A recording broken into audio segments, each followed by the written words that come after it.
سنورن ولات عراقي وهرمان كردستان قال ولاتين تركيا وإيران جو كاف مجارين قالكن جرينجن جو روجلاتنا فراست وباراستنا أستايشة أوجي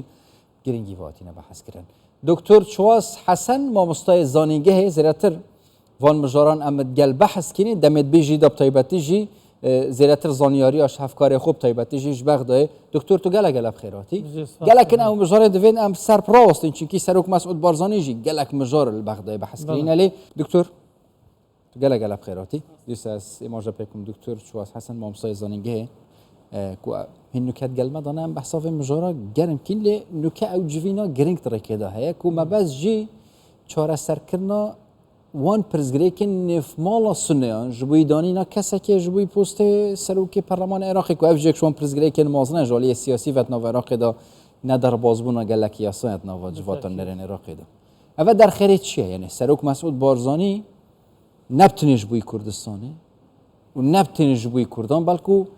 جبوی چهار سر کنا پرزگریکن عراقی بخوجی یعنی سنه و شیعان بخوجی ادی حولین بردوام داینه. خۆی حقیقت دەبێت ئەو بڵین کە کورد ڕۆڵێکی سەرەکی هەیە لە عێراقدا یعنی هەتاکو ئەو کاتێک کە لە ساڵی هەفتاکان و هەشتاکان و شەستەکانیش کورد شۆڕشی کردووە یعنی دەور و نەخشێکی کاریگەر و پێگەی تایبەتی خۆی هەبووە لە سیستەمی سیاسی عێراقی لە ڕێخستنی لە سەقامگیری و لە دووبارە ڕێخستنەوەی و سەرکردەکانی کوردیش لە جەنابی بارزانی نەمرەوە هەتاکو جەنابی سەرۆک بارزانی ڕۆڵێک و نەخشێکی گەورەیان هەبووە ئەوە پێگەی کووردە و پێگەی سەرکردەکانی کووردە لە پرۆسی سیاسی عێراقیدا ئەو لە ساڵی 2023 بە ئاشکرا بینیمان یعنی دووبارە داڕشتنەوەی عێراق و نووسینەوەی دەستور ڕۆڵی سەرکردە کوردەکان و بە تایبەتی جەنابی سەرۆک بارزانی چەند بەرجەستە و چەند بەهێز و کاریگەر بوو ئێستاش ئەمە دەرخەری ئەوەیە کە عێراق جارێکی دیکە پێویستی بەوە هەیە لەو کێشە و گیر و گرفتانەی کە تێیدا بووە جاچە بەهۆی هۆکاری ناوخۆیی و حکومڕانی ئەم ماوەی 20 ساڵە بوو بێت یا خۆت بەهۆی گیر و گرفتەکانی خۆرهەڵەتی ناوەڕاست و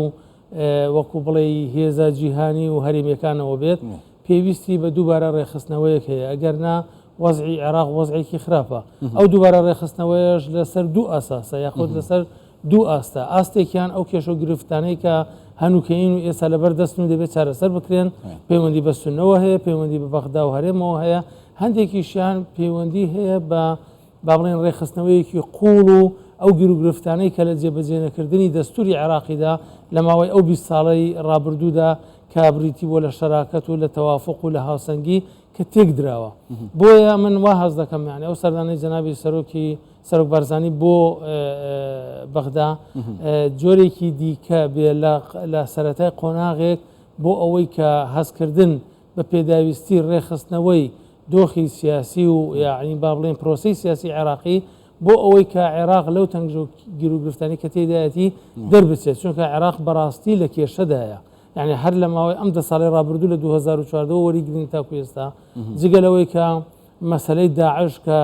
کێشەیەکی زۆر گەورەی عێراقی و ناوچەیی و عالەمیش بوو لە هەمان کاتیشدا تەماشا دەکەین عێراق لە ناوخۆیدا لە بینی مکەوناتەکاندا لە ناوخۆی مکەوناتەکاندا یاوە خۆی مەسەلەن مافی مکەوناتەکانی عێراق و پێکاتە سەرەکیەکانی عێراق لە کورد و لە سونە بە تایبەتی لە گیر و گرفت و کێشەیەکدا بووە بۆیە هەموو ئەمە وا پێویست دەکات حتا وەکو لەسەر ئاستی شیعاش تەماشا دەکەین ئەوەی کە لە تشرینی ساڵ 2019 لە ناڕەزایەکانی خەڵک و خۆ پیشاندانەکان و تونند و تیژەکان ڕوویدا دەلالەتە لەسەر ئەوەی کە حکومڕانی لە عێراقدا پێویستی بە پێداچوونەوە و پێویستی بە ڕێخستنەوە هەیە پێتوی بڕێخستنە هەیە پێتوی چارەسەرکردنەوەوان پرسگرێکین قوڵ هەیەوێتنەوە عێراقیدا کو ئەف مەسەلەن ئەموی دەمی بەحەس ناکەین کو سەرۆک مەسعود بارزانی ئەمەکی درێژە سەردانە بەغدای نەکری لێ ji bo wî navçeyê jî û heta welatên zilhêz jî dibêjin pêtiviyet nava navçeyê de Iraqeke hevgirtiya pêz hebe. Çi kesek heta nû ke nebiye weke Serok Mesûd Barzanî bê hebîna keşekê miteşennic gel aliyên siyasî da bê cudahêt gel hemiyan bicive evên pirzgirêkit gelek heyên wana bixwe jî bicivînet nava holekê da pirzgirêk wan behs bike. Heta çi radeyekî ev serdan ji bo wî navçeyê giring e. Çünkü çareserkirina pirzgirêkên nava Iraqê da êdî karî gelêl ser rewşa navçeyê bigiştît be taybetî jî welatên dewroberê Iraqê. بگومان یعنی ئەگەر ئێمە تەماشای پێگەی عێراقکە لە ڕووی جوگرافی و جیۆسیاسیەوە تەماشا دەکەن پێگەیەکی دقیق و حساسی هەیە لە نێوان زلهێزەکانی خۆرهەڵاتی ناوەڕاست مثلەن تورکیایە، ئێرانە، سعودیایە، میسرە، جگە لە زلهێزە جیهانیەکان. بۆیە هەمیشە یعنی تەوازنی هێز یان خۆ پرۆسی سیاسی ناوخۆی عێراقی کاریگەری هەیە لەسەر بەرژەوەندی ئەو وڵاتانە و بە دوردۆنگیەوە تەماشا دەکرێت، بە حەساریەوە چاودێری دەکرێت، هەر لا سەنگیەک لە بەرژەوەندی ئەو وڵاتانە لە ناو خۆی عێراقدا ڕوو بدات ئەوانە ئینعیکاسیان دەبێت و یاخود ڕەفتفعلیان دەبێت. بۆیە ئەوەی کە پێویستە بە ڕێی من لە عێراقدا ڕووبدا ئەوەیە کە ئەوروپیەکان بۆ سویسرایان کرد. یعنی سویسراژ وڵاتێکی فرەپێکاتە بوو لە بینی فەڕەنسا و ئەڵمانیا و ئیتالیا و حساسەتێکی زۆر و با بڵێن ململانێکی زۆری هێزەکانی لەسەر بوو کە ئەو کاتە نەمسا یعنی بڵێن ڕۆڵێکی گەورەشی دەبینی کە یەکێک بوو لە دراوسەکانی سویسرا. بۆیە با بڵێن پێکهاتنی پێکهاتە ناوخۆیەکانی سویسرا دەبێت متەوافق بێ لەگەڵ پێکهاتنی زلهێزەکانی دەوروپشتی، چونکە هەر جێکێکیان خەلەلی تێدا بێ چه ئەوانەی دەوروپشتی ئیتیفاق نەکەن لەسەر وەزعی ناوخۆی عێراقی یاوە خۆت سویسری کە وەختی خۆی یاوە خۆ لە ناو خۆدا نەتوانن بگەنە تەوافقێک ئەو کێشە و گیر و گرفتە هەر بەردەوام دەبێت و ئیستقرار ڕوونادا. بۆیە ئەمە یعنی وا ئەمەل دەکەم کە تەبعاً جەنابی سەرۆک بارزانی وەکو سەرکردەیەکی گەورەی هەم خەباتکردن لە پێناوی مافەڕاوەکانی گەری کوردە و هەم خەباتکردن لە پێناوی بە دیموکراسیکردنی عێراقدا لە ماوەی ئەو چەندی ساڵی ڕابردوو و هەم وەکو کەسایەتێکی قوڵ و حەکیم و وردبین لە دیاریکردنی کێشەکان و دووربین و لە هەمان کاتیشدا دادپەروەر لە تەڕحکردنی چارەسەرەکان. ئێستا دەتوانم بڵێم کە جەنابی سەرۆک نەک تەنها بە نسبەت کوردەوە بە نسبەت سەرجەم پێکهاتەکانی عێراق ڕۆڵێکی کاریگەر دەبینێت لە دووبارە دەستپێکردنی پرۆسەیەک بۆ چارەسەرکردنی ئەو کێشانەی کە هەیە و قەناعەتم هەیە زلهێزەکانی ناوچەکە و زلهێزە جیهانیەکانیش گەیشتونەتە ئەو قەناعەتەی لە ماوەی ئەم چەند ساڵی ڕابردوو کە پێویستە عێراق سەقامگیر بێ، چونکە ئەگەر سەقامگیر نەبێت جگەلەوەی ناوچەکەش سەقامگیر نابێ ناوچەکە هیلاک بۆ بەدەست ئەو کێشە گرفتانی کە هەیە. یعنی ئێستا ئەو لە ماوەی ئەو یەک دو ساڵی ڕابردوو ئەم شەڕی موشک و ئەم گیر و گرفتانەی کە لە ناوخۆی عێراق و لە بینی عێراق و ئەمریکا و یاوە خۆت وڵاتەکانی دیکەی ناوچەکە هەبوو هەر هەمووی پەیوەندی هەیە بە لاسەنگی و نەبوونی هاوسەنگی چ لە ناوچەکەدا و چ لە ناوخۆی عێراقدا. دکتۆر یەک شوان مژارە و وەکە تەبخۆژیە مۆژە بکرێت وڵاتە زلهێزین جیهانە نە نافشێ بوو نمونە ئەمریکا و هێزن هەف پەیمانەت ناو عێراقیدا یەک شوان پرزگرێکین گەلێکن مۆزنە حتا نوکە جوالین عێراقی نەگەشتنە ڕێکەفتنی ئایا بمینن هێزن هەف پەیمانان یان ژی نەمینن vê carê bi taybetî rola Serok Barzanî êdî êmaja pendêkirîne mîkanîzmekanî bête danan çawa hêzên hevpeymanan nava Iraqê da bimînin heta çira de ev axiftin û ev terhên Serok Mesûd Barzanî nava civînan da dayîn dê Iraqê berev qonaxeke din bin ji bo çara serkirina vê pirsê yan jî mebesta min jî pirs samana hêzên hevpeymanan nava Iraqê da دەبێت ئەوە بزانین کە جەنابی سەرۆک بارزانی بەڕاشکایی لەوە پێش ئاماژەی بەوەدا کە مەسەلەی مانەوە یان دەرچوونی هێزی هاوپەیمانان پەیوەندی نییە بە هێزێکی سیاسیەوە تاکو لە عێراقدا بڕیاری لەسەر بدرێ یان بە پێکاتێک پەیوەندی هەیە بە هەموو عێراقیەکانەوە بەویستی هەموو عێراقیەکانەوە بەڕێی هەموو عێراقیەکانەوە بۆیە دەبێت هەموو هێزە سەرەکیەکانی پێکهاتە سەرەکیەکانی عێراق لەسەر ئەم بابەتە گفتوگۆی بکەن بۆ ئەوانە لێرن و بۆ بڕۆن وە کە دەڕۆن سرو دەدات و جێگرەوە و خۆ ئامادەکردنەکەی بۆ چییە چونکە ئەمە شتێکی یعنی ئەگەر بە عشوایی و بە کتوپڕ و بە بێبیرکردنەوە لە ڕووی ئینفعالاتەوە بکرێت کاریگەریەکی زۆری دەبێت لەسەر با بڵێن هاوسەنگی لە ناوخۆی عێراقدا و کاریگەری دەبێت لە هاوسەنگی لە ناوچەکەشدا بۆی ئەمە یعنی لە باتیەوەی سەقامگیری دروستکە لەوانەیە تەقینەوەیەکی دیکە لە بارودۆخی سیاسی و سەربازی لە عێراق و لە ناوچەکەدا دروستکە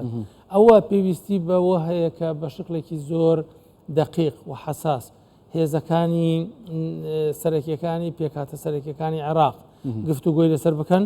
و لەسەری ڕێک بکەون و لەگەڵ هێزی هاوپەیمانان و ئەمریکا و ئامادەکاری بۆ بکەن و ڕێخۆشکردنی بۆ بکەن ئەمە بۆ شکڵە دەکرێت نەک بۆ شکڵی ئەم هێزیان ئەو هێزی سیاسی لە عێراقدا بەڕەتفعلی ڕووداوێک لە ناوچەی خۆرهەڵاتی ناوەڕاست یان بە بەرژەوەندی ئەم وڵاتیان ئەو وڵات تەسیح بدە ئەم هێزانە لێرە بمێنن یا لێر نەمێنن لە ماوەی 24 ساعتدا عراق هرچند یا حزبه اوا کوتی تداخل کردنش عراقی اوین هولن یعنی تایبەتیجی کابینه شیعه سودانی ایماجه پیکرین کوچ بوی پاراستنا اولویت نو عراقی ده اگر سنور ند پاراستی بن دیو کم کردی داد بجین یعنی قازان جوینا به فلسکینا اینت پاراستنا سنورام تایبەتیجی گل ولاتن زل هیزن نافچه و که ترکیه و ایرانه یکشون مجاران بیا کو سرک مسعود بارزانی گلک گرینگی ور سر راستای کو اوجی كتب جي عراق نو كت في مجاري دات قوناغا كني ده پکک جاليه کی و لدانا سنورين هريما كردستان بتايبتي جاليه کی و کو زرارن گلک زيده بر پريما كردستان بري عراقي كفتينه آليه دنجي ايران هي کو دمه درباز بين ابزاين چه بيه من بقناعتي من يعني اگر بيتو لنا اخو عراق ده جورج لها وسنجي وتوافقه كبيت و همون بيكات السريكه كان عراق الرزامند بن ببروسي سياسي بما فكاني كبابلين بويان دابين كراوله دستور دا كزيبجل كريه يكم شت سنور كان عراق بخوان باريس راو دبن ويعني كسجنات وانا جرأت كاد لسر سنور كان عراق دو همشتيش تركيا ايران يعني لو حالته دا بابلين دستيان زور كورتر دبه ومبرراتيان زور كمتر ولا واستر دبه لو يكبتوانن دستي وردام كان لكاروباري ناخوي عراقي بلام هتاوكو هاوسنجيو وكبلي شراكته سازان وتوافقي ناوخويي لجير كيشدا بيت بيغمان درجا كان هم اولا دبيتو بوي ك تركيا شو ايراني شو ولاتاني ديكا شو حتى وكو تيرورستكان زياتر درفتو كلين ببينو بويا العراق دار رول بجيرنو دستي وردان بكان اما تجربي يعني شيء نظرينيه يعني اگر تماشي او 20 سال رابردو بهينين زور باشرا وبروني دتوانين بلين درك بو بكين كا نبوني توافق وكو جنابي سروك بارزاني دائما اشاره في ده برانسيب ومبدا سريك كان توافق توازن مشاركه كاتسند يعني وكبري سازانو هاوسنجيو بەشداری کردن کە چەند کۆڵەکەیەکی سەرەکی گەورن بۆ بەڕێوەبردننی عێراقی ئەمڕۆ ئەگەر بێت و ئەوانە لاسەنگ بن نەکار عێراقی ئەمڕۆ عێراقی ڕابردوو شەروا بووە هەتا ئەوانە لاسەنگ بن هەتاکو ئەوانە جێبەجێ نەکرێن و وەکو بڵێ لەژێر پرسیاردا بن سەقامگیری عێراق و بارودۆخی سیاسی و ئابووری و نێودەوڵەتی و هەرێمی و ناوخۆیەکەشی لەژێر پرسیاردا دەبێت. دکتۆر ئەس دوو مژارە پێک vegirêdim یعنی زنجیرە بەردەوامە هەم سەردان یەن بەر و ڤاژî çiş serkirdeyên Herêma Kurdistanê ji bo welatên navçeyê taybetî ji me besta me Tirkiye û Îranê û heta Bexdayê jî çi jî serdana wan serkirdeyan ji bo Herêma Kurdistanê ya herîdawiyê jî ya giringdir jî diya Erdoganî bûye ji bo hewlêrê serokkomarê Tirkiye serokê Tirkiye Recep Tayyip Erdogan سروک مسعود بارزانی ایماجا پنده کریه کو من هست پی کریه کشکی آرام هیش برنده ام هاتین ایدی پیک جاری پرزگریه که آلوزی بنچاره سر کنن از وی گریدای تایبتی جیوه مجارب که میا پاراستنا سنوران سروک حکومت هرما کردستان مسرور بارزانی سروک هرما کردستان نشیروان بارزانی دمک بیم تایبتی جی گریدای وی مجاره هات نوچونک الهولیر و بغداد ولات نافچه ایران و ترکیه هبینه ایماجا اک هب تایبتی جی جبوی وی مسئله رکفتنه که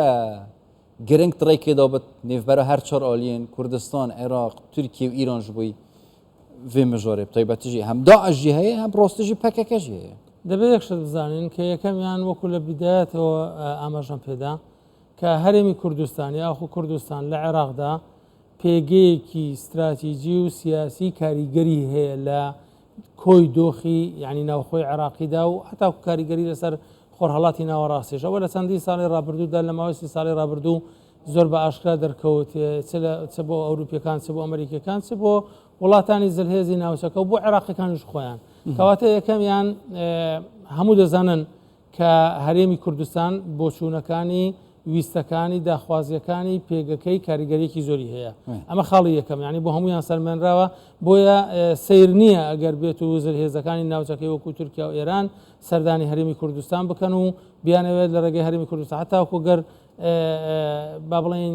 کتێبی بارزانی بزوتنەوەی ڕزگاری خوازی کورد کە بخوێنەوە یعنی لە هەموو مەرحەلەکاندا و بەتایبەتی لەوەی کە لە جوزئی پێنجەم کە جەنابی سەرۆک دێتە سەر دوای ڕاپەڕین بە ئاشکرا دەردەکەوێت کە لە هەموو قۆناغەکاندا چۆن هەرێمی کوردستان ڕای وەرگیرا و کاریگەری هەبووە لە پرۆسەی سیاسی عێراقیدا ئەوە خاڵی یەکەم. خاڵی دووەمیشان بۆ زلهێزەکانی ناوچەکە و بۆ ناوخۆی عێراقیش دەرکەوت کە هەرێمی کوردستان ناچەمێت، یعنی ناتوانانی لە ژێر فشاردا بیچەمێنیەوە و بیخەیە ژێر کاریگەری ئەو فشارانەی کە بینیمان لە ئابووری و لە عسکەری و لە سیاسی. هەرێمی کوردستان توانی ینی بەرگەی بگرێت و بۆیە دەبێت دیسانەوە جارێکی دیکە ڕای وەربژیرە. خاڵسی هەمیان ئەوەیە کە سەرکردەکانی هەرێمی کوردستان مەسەلەن کە تەتویز دەکرێت ئەو سەرکردانە بە جەنابی سەرۆک بارزانانی، ئەگەر نا مەسەلەن جەنابی سەرۆکی حکوومەتی هەرێمی کوردستان، جەنابی سەرۆکی هەرێمی کوردستان و لەسەر و هەمووشانەوە جەنابی سەرۆک بارزانانی سەرکردەیەکەن حەزیان لە تەباییە، داوای ڕێکەوتن و تەبایی و گفت و گۆ دەکەن، بۆیە ڕۆڵیان هەیە چ لە سەر ئاستی ناوخۆی عێراقی چ لە بینی هەرێمی کوردستان ئەواندا. ئەمە هەمووی بابەتێکن ینی والی دەکات کە هەرێمی کوردستان و سەرکردەکانی ببنە محوەرێکی سەرەکی لەو پرۆسەی کە لە مەتەکەدا یاشەمی گرنگترژی ئەو وێنەیەک و سەرکرداتی هەرێمی کوردستان بە تایبەتیژی سەرۆک مەسعود بارزانانی داناوچەی جیهانی بگشتی گەلە جارات بێژێت ئەکەر ماڵا من یا پاراسی بێت بلا دەوروبەر هەمی ئاگر بن من شولە پێینە لێ هەمی دەما هەوڵێن سەرکرداتی هەرێمی کوردستان بە تایبەتیژی سەرۆک مەسعود بارزانیش بۆیەکی هەبینە دەوروبەرژی ئارام بن نەبتنێ ناف ماڵا کوردی ئەوە دەلالەتە لەسەر عمقی سیاسی جەنابی سەرۆک بارزانانی کە باش لەوە تێگەیشتووە، یعنی ئەگەر بێت و لە دەوروبەر ئارامی نەبێت ناوماڵی خۆشت ئارامی تێدا نابێ. ئەوە یەکەم. دوو هەمی نیشان یعنی بۆ ئەوەی کە هەرێمی کوردستانیش بتوانێت بگاتە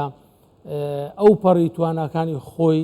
پێویستی بە ناوچەیەکی ئارام هەیە تێدا بێت. یعنی ئەو ئارامیە دیسانەوە جارێکی دیکە ینی وەکو مەسەلەن بۆ نمونە بینیمان هاتنی داعش بۆ عێراق، ئەوە بۆ هەرێمی کوردستانەوە، بەڵام بەشێکی زۆری شەڕەکە لەگەڵ هەرێمی کوردستان کەوتەوە. بۆیە ئەمانە هەمووی ینی کۆمەڵێک فاکتی تاریخین و پرەنسیپی ینی بڵێن سیاسی و مێژوویین لای جەنابی سەرۆک بارزانانی و بۆ تێگەیشتنێکی قوڵە بۆ چ دۆخی هەرێمی کوردستان و ناوچەکە وەکە ڕاگەاندنە جیهانی بە تایبەتیژە عەرەبیژت ناوەناوچەیەدا بەحسکری عێراق بەرەف قۆناغەکەدی بتایبەتیژی پشتی وێسەردانە و پشتی 6 ساڵە ئەکەوی ماژە پێتکن ژبووی بەغدای نەبیە بەرەف قۆناغەکەدی بە جوینێن سەرۆک مەسعود بارزانانی جوین ژیت بەردەوام من چرا سەرکردنا پرزگەری کۆنجێت ڕێکەدا دکتۆر چواز حەسەن مامۆستای زانیگەیت گەلمەدە بووی گەلک سپاس بۆ گەلە بخێرات هەر بشت.